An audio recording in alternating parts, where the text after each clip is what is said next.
Memasuki masa tenang pemilu 2024, ribuan alat peraga kampanye maupun alat peraga sosialisasi yang tersebar di wilayah Kota Batu ditertibkan atau diturunkan oleh petugas gabungan stakeholder yang dipimpin langsung oleh petugas pengawas pemilu atau Bawaslu. Penurunan alat peraga berlangsung pada Minggu pagi di 3 kecamatan wilayah Kota Batu. Penurunan APK maupun APS dilaksanakan secara serempak di 3 kecamatan sekota Batu dengan menerjunkan tim yang bertugas terdiri dari gabungan dari Bawaslu, Panwaslu Kecamatan, Satpol PP, Polres, dan Dinas Perhubungan. Ketua Bawaslu Kota Batu Supriyanto menegaskan, terhitung tanggal 11 Februari 2024, APK yang masih terpasang pada masa tenang diturunkan semuanya. Penurunan APK dilakukan bertahap sampai dengan tanggal 13 Februari 2024. Dari hasil penurunan APK ini, seluruh material APK akan langsung dibawa ke tempat pembuangan akhir yang sudah ditentukan dan akan dimusnahkan. Namun kepada pemilik alat peraga kampanye, baik itu partai maupun caleg, bisa berpartisipasi untuk menurunkan APK yang terpasang jika masih dibutuhkan.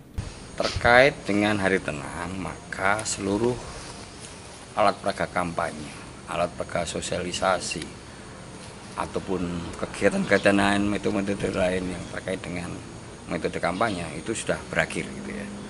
Karena sudah berakhir mau tidak mau, maka seluruh alat peraga kampanye, APS, bahan kampanye yang ditempel, dibagi-bagikan itu sudah harus dibersihkan. Sehingga kami hari ini bergerak dengan seluruh stakeholder, mulai KPU, Satpol PP, Disub gitu ya, jajaran Bawaslu, mulai dari tingkatan kota, kecamatan, tingkat desa sampai dengan pengawas TPS, kita gerakkan semua untuk memastikan tidak ada lagi APK yang terpasang. Kalau toh masih ada, maka kita lakukan pembersihan. Nah, intinya 3 hari ke depan ini kita lakukan patroli pengawasan untuk menyisir daerah-daerah yang masih ada APK-nya, ada APS-nya, ataupun bendera partai. Nah, semua harus bersih. Gitu ya. Apalagi kita ini kan kota wisata, maka kita perlu membantu Pemda juga untuk mengembalikan kota wisata ini supaya tidak lagi kotor dengan berbagai alat peraga yang sudah banyak yang rusak. Gitu ya. Perlu diketahui masa tenang diatur dalam Peraturan KPU PKPU Nomor 15 Tahun 2023 tentang kampanye pemilihan umum. Masa tenang mulai berlaku Minggu 11 Februari hingga Selasa 13 Februari sebelum hari pemungutan suara pada Rabu 14 Februari 2024. Masa tenang adalah masa yang tidak dapat digunakan untuk melakukan aktivitas kampanye pemilu.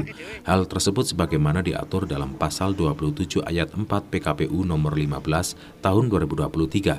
Pada masa tenang, sebagaimana dimaksud pada ayat 3, peserta pemilu dilarang melaksanakan kampanye pemilu dalam bentuk apapun. Begitu pula dengan media massa cetak, media daring, media sosial, dan lembaga penyiaran. Selama masa tenang dilarang menyiarkan berita, iklan, rekam jejak, ataupun bentuk lainnya yang mengarah kepada kegiatan kampanye berdasarkan Pasal 56 Ayat 4 PKPU Nomor 15 Tahun 2023. Selama masa tenang, media massa cetak, media daring, media sosial, dan lembaga penyiaran dilarang menyiarkan berita, iklan, rekam jejak, ataupun bentuk lainnya yang mengarah kepada kepentingan kampanye pemilu yang menguntungkan atau merugikan peserta pemilu. Namun apabila pemilu presiden dan wakil presiden terjadi 2 putaran, maka masa tenang juga dilaksanakan 2 kali. Skenario jadwal masa tenang kampanye pemilu 2024 untuk putaran kedua direncanakan mulai pada Minggu 23 Juni 2024 dan berakhir pada Selasa 25 Juni 2024. Dari Kota Batu, Akbar ATV melaporkan.